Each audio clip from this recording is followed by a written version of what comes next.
శుభప్రదం జయప్రదం. సాక్షి మీడియాపై కూటమి ప్రభుత్వం కక్ష సాధింపు చర్యలు కొనసాగుతున్నాయి.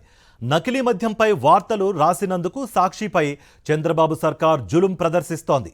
సాక్షి పత్రిక ఎడిటర్ ధనుంజయ రెడ్డికి వరుసగా నోటీసులు ఇస్తోంది. గత 4 రోజుల్లో 3 సార్లు నోటీసులు ఇచ్చారు ఏపీ పోలీసులు. ఒకే కేసులో వరుసగా నోటీసులు ఇచ్చి బెదిరించేందుకు యత్నిస్తున్నారు. హైదరాబాద్లోని సాక్షి ప్రధాన కార్యాలయానికి 3 రోజుల నుంచి వరుసగా వస్తున్నారు పోలీసులు. నోటీసులకు సమాధానం ఇచ్చినా పదే పదే నోటీసులు ఇస్తున్నారు ఏపీ పోలీసులు. సాక్షి మీడియాపై కూటమి కుట్రలకు వ్యతిరేకంగా హైదరాబాద్లో జర్నలిస్టులు ఆందోళనకు దిగారు. సాక్షి ప్రధాన కార్యాలయం వద్ద కొవ్వొత్తులతో నిరసన వ్యక్తం చేశారు. కూటమి ప్రభుత్వ దమనకాండకు వ్యతిరేకంగా నినాదాలు చేశారు జర్నలిస్టులు. ఈ నిరసనలో సాక్షి పత్రిక editor are Dhanunjaya Reddy, Sakshi media జర్నలిస్టులు, ఇతర మీడియా జర్నలిస్టులు పాల్గొన్నారు.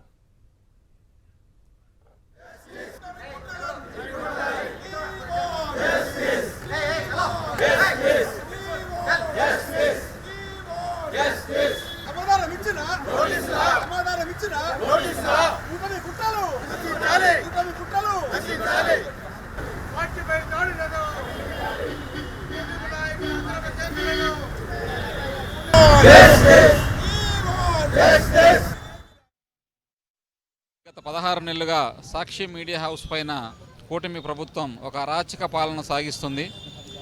వ్యక్తిగత స్వేచ్ఛ అన్న, మీడియా స్వేచ్ఛ అన్న, పత్రికా స్వేచ్ఛ అన్న ఏమాత్రం గౌరవం కానీ, మినిమం ప్రజాస్వామ్యంలో మీడియాను గౌరవించే పద్ధతి లేకుండా పూర్తిగా దమనకాండను కొనసాగిస్తుంది.